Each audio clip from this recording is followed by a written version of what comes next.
My mother and I are very close. She raised me alone because my father left us when I was a kid.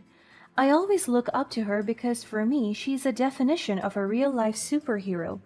I have seen her work day and night just to support my dreams. She sacrificed so much for me that even if there is nothing left for her, she is more than willing to give everything to me. This is how much she loves me. And I could say that we don't have a fortunate and comfortable life. I could remember how we used to go to different places. After all, we always got kicked out of our apartments because we couldn't pay rent on time. I admit that there are times that I blamed everything on my mother. I would shout at her and rebel at times because I couldn't understand the weight of the situation. And I guess that it is pretty normal for someone to act that way during that age. And I'm so fortunate to have a mother who is patient and understanding. She let me understand the situation and mold me to become resilient and hopeful despite our situation. I could also remember how many people mistreated me. There are times when we reached out for help, but instead of assistance, they gave us side eyes and insults. We were judged, and my mother couldn't even have a permanent job. She would work as a fast food crew, laundry girl, garbage lady, lawn mower, and even a babysitter. It breaks my heart to see her suffer like this all because life wasn't even in our favor. We were born into an unfortunate life pushed below the poverty line. But that doesn't stop me from reaching my dreams. To dream of a better life for me and my mother. So my mother and I worked hard to get me enrolled in a prestigious school, and because I was witty and pretty smart, I got accepted into the university through a scholarship program. I was able to enter a university that provided a quality education. I worked hard to earn my degree and graduate with flying colors, because in this way I can make my mother proud and it can bring us out of poverty. I believe that education was the gate that opened me to so many opportunities and possibilities. As soon as I finished college, I made a mark in the university as one of the best students, and they hired me to become an instructor. I was fortunate to have an instant career opportunity right after college. I teach history at my university, and just less than a year I was given a promotion. I was able to set my foot high in the field of academia. I was known for my methods of teaching and even for my research studies. Through this, I was able to give my mother our very own house, and that made her happy. And for me, that was the most precious thing I did for her. On top of that, I met the love of my life when I was teaching at the university. I met John, my husband and co-teacher. We dated for almost 2 years until we decided to get married. We were deeply in love with each other, and while I was enjoying my married life, I didn't forget to spoil my mother with all the things she deserves as well. I took her on many travels and let her experience the things we weren't able to experience when I was young. My love for her runs deep, and by the time John and I were able to build a family of three, it is where everything went downhill. I thought I had everything: a loving family, my mother, my own house, car, career, and business. It was one fine morning, and I was out for a lecture at the university when our maid, Tara, contacted me. It feels like my life jumped out of my grasp when she called me and told me the most devastating news. Hello? Yes, Tara, what is it? I'm so sorry to call you this urgent, ma'am, but your mother collapsed and went unconscious. I already called the ambulance and they're on their way. I almost dropped my phone. My heart was beating so fast. My mind floats. I can't afford to lose my mother this early. I hung up and immediately dismissed my class. I hurriedly went to the hospital, and there I saw my mother being rushed to the operating room. I started to panic while staring at my mother being surrounded by doctors. But good thing my husband was with me. He kept me calm and headstrong. But I was so confused as to why he was here earlier than me and why he didn't call me if he was just at home. And I was also so shocked that he and Tara came here together, and that scenario raises an eyebrow. However, it was not the right time to question him about it. I just want to focus my attention and concern on my mother, who is in critical condition. After 4 hours, the doctor came out and talked to me immediately. Her condition is now stable. I let out the deepest sigh. It feels like all the nervousness went out of my system. Thank God, my mother is now safe. Thank you so much, doctor. I owe you my mother's life. However, the sorrow on the doctor's face is also quite evident, and it made me feel panicked once again. What's wrong, doctor? Is there something I should know? I could feel my husband's hands wrapping around my shoulders, giving me comfort. The doctor shook his head, and it made me feel nervous even more. I don't want to hear bad news, but by the looks of it, I think it's worse than that. Your mother is suffering from a brain tumor. The corrupted cells have been there all along, and a pressure or a fatal injury triggered it. What happened to her before she collapsed? I couldn't breathe because of the diagnosis that the doctor told me. My mother has a tumor? No way, and a fatal injury? I looked at Tara. I'm waiting for her to answer because she's the last person that is with my mother. And she noticed me staring at her, so a slight panic was seen on her face. Then she answered to the doctor's question nervously. She just collapsed. I immediately responded to her, and by the time I got to her spot, she was already laying on the ground unconscious. The doctor nodded, forming a conclusion in their mind. I see. It must have been the fall that triggered it, but we will see to it. We will run tests and examine her condition. For now, she's stable, and let us hope it will stay that way for a fast recovery. The doctor patted my shoulders. Be strong, ma'am. After that, he left us. I feel like my whole world collapsed in front of me. Just as I was achieving my dreams, it also became the time when my mother was suffering from a deadly disease. The months went by, and I focused myself between work and taking care of my mother. I would admit that I didn't have time for my family, especially for my husband, but I was thankful that Tara is with us. She helps us with the household chores and everything. After several therapies and medical sessions, the doctor said that my mother gave no signs of recovery. It seems like her body has already given up on the illness. I broke down every night just by the thought that my mother would be gone anytime soon. I don't want to live in this world without her. I am yet to let her live the life that she truly deserves. But if it's her body that gives up, then there is nothing that I can do. So I asked the doctor if I could take her home and continue her medication there, because if her days are already numbered, then I want to spend it with her in the house that I built for us. Also, as her daughter, I took it upon myself to ensure she received the care and comfort she deserved. So I decided to let her stay at home surrounded by familiar faces and the warmth of our family. And the doctor agreed. My mother has her nurse and caregiver, and the doctor would regularly visit the house to check up on her. Despite the pain of her leaving me building up, I never imagined that my life would take such a devastating turn even more. Because as I focused on my mother's well-being, I couldn't ignore the growing suspicion that something was amiss within the walls of our home. My husband John, the person I had once trusted wholeheartedly, had been acting strangely. He seemed distant and preoccupied, often disappearing for hours without explanation. It was as if he was hiding something from me. He's supposed to be the one that was helping me during this tough time, but he is always absent and nearly inconsistent. In short, he changed. He's not the one he used to be anymore, and I'm pretty sure this is all because someone else is in his life. As the days passed, my concerns deepened, and I couldn't shake off the nagging feeling that my husband was having an affair.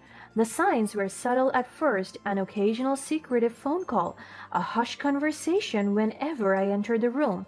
Every time I ask him to take care of my mother, he refuses. If I talk about concerns about the household, he doesn't look interested, and he doesn't even talk to me with sense anymore.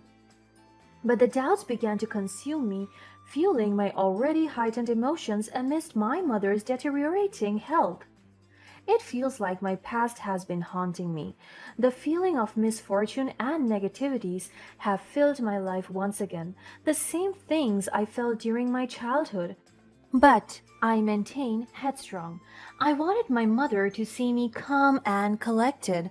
I have to be strong for her. So despite all the possibilities that my husband is cheating, I disregarded all of it and just focused on my mother and her well-being.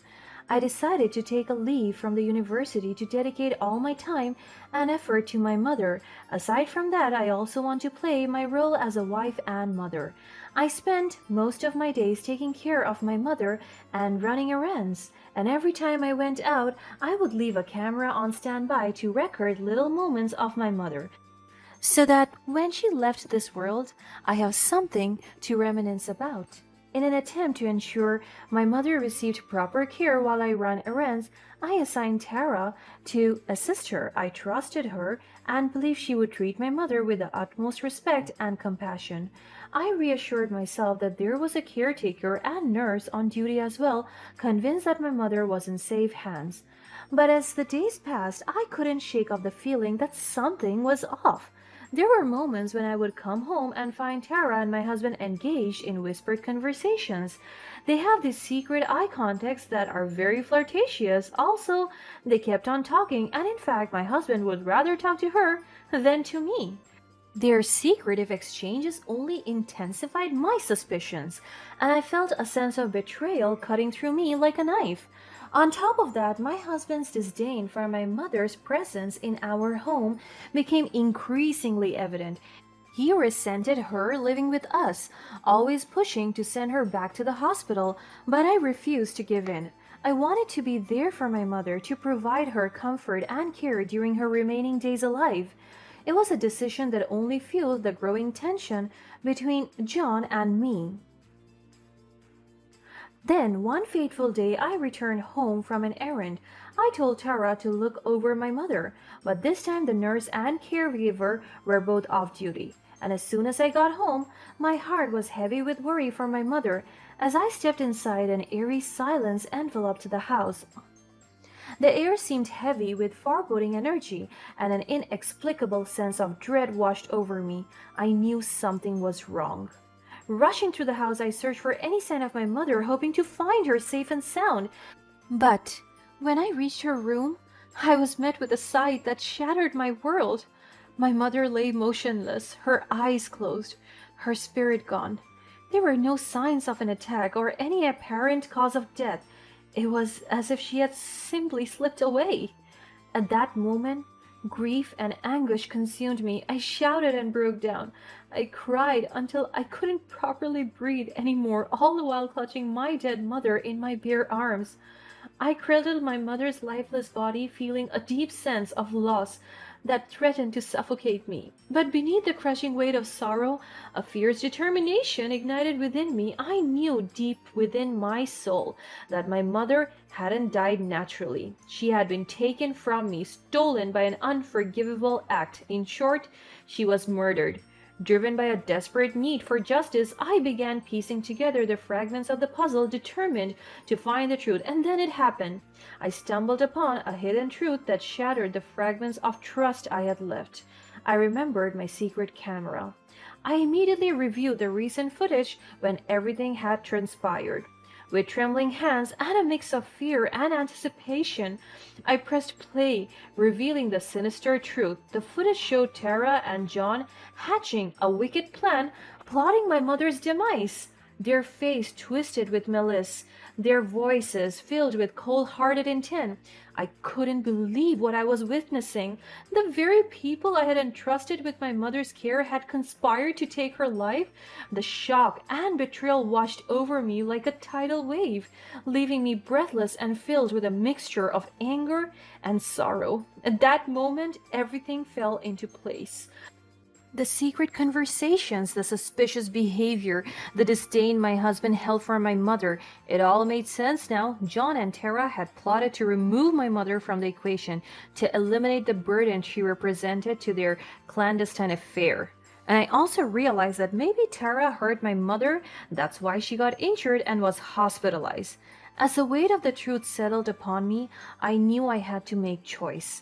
I could crumble under the weight of my pain and let them get away with their heinous act, or I could rise, confront them, and fight for justice. Despite the grief that threatened to consume me, I found strength within myself. I would not let my mother's death be in vain. I vowed to expose their wickedness, bring the truth to light, and ensure they face the consequences of their actions. With the evidence in hand, I confronted them both. How could you? How could you betray me and take away my mother? He just smirked at me. Your mother was a burden to us. We had our lives to live, May. She was holding us back. Tara stood next to him, wearing her smug face. Yeah, you were suffocating us with your constant need to play the dutiful daughter. My hands tightened around the evidence that I hold. I spoke to them while my voice was shaking with anger. You think you can just throw away a person's life like that? You have no idea what my mother meant to me. I took a deep breath and stepped forward, presenting the camera footage. Well, guess what? I have proof of your sick plan. I have evidence of your betrayal and cold-heartedness. John and Tara exchanged nervous glances, their arrogance fading away. The air crackled with tension as I laid bare the betrayal, the camera footage serving as an irrefutable witness to their guilt. His face paled, his eyes darting with a mixture of fear and desperation. He tried to deny it, to conjure up feeble excuses, but I could see the truth etched across his features. Where did you get that? This means nothing. It means everything, John. You took away the most precious person in my life, and now you'll pay for it. I reached for my phone and dialed the police. My eyes never left John and Tara. Hello, this is May Thompson. I need to report a murder and provide evidence. Please send the police to my address immediately.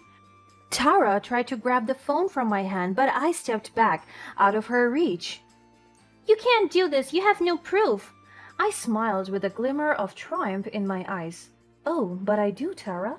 And the police will be here soon to arrest both of you. You'll pay for what you have done. The room falls silent as the weight of my words hanged in the air. Fear and panic begin to take hold of John and Tara. Mia, please, we can talk about this. We can work something out. It's too late, John. You made your choice and now you'll face the consequences. The distant sound of sirens grows louder, signaling the approaching police. My determination solidified and I stood tall, ready to face the justice I fought for so hard. But my pursuit of justice didn't end there. I couldn't allow Tara to escape accountability either. I contacted the authorities, sharing the damning evidence I had gathered. The police were taken aback by the revelation, assuring me that they would investigate the matter thoroughly. Days turned into weeks as the investigation unfolded, and then the truth emerged, an intricate web of deceit and betrayal. It wasn't just a simple case of an affair gone wrong. John and Tara were entangled in a larger criminal operation, one that involved fraud and money laundering. My mother's death had become a mere pawn in their sinister game. The police revealed that they had been monitoring John and Tara for some time but lacked the concrete evidence needed to make an arrest. My mother's murder became the key to unlocking a much larger case exposing their involvement in a web of criminal activities. A sense of relief washed over me as the truth was finally revealed to the world. My mother's memory would not be tainted by their wickedness. The police assured me that justice would be served and both John and Tara would face the consequences of their actions. In the aftermath of this harrowing ordeal, I found solace in the love and support of friends and family. Though my heart would forever bear the scars of losing my mother, I knew she would want me to move forward, to embrace life with renewed strength and purpose. I vowed to honor her memory by advocating for justice and ensuring that no other family would suffer at the hands of such treachery. My mother's spirit would guide me, fueling my determination to make a difference and bring light to the darkness. As I stood before her grave, tears mingling with the raindrops, I whispered my final goodbye. The truth had prevailed, and my mother's soul could finally rest in peace. Though the pain would never fully fade,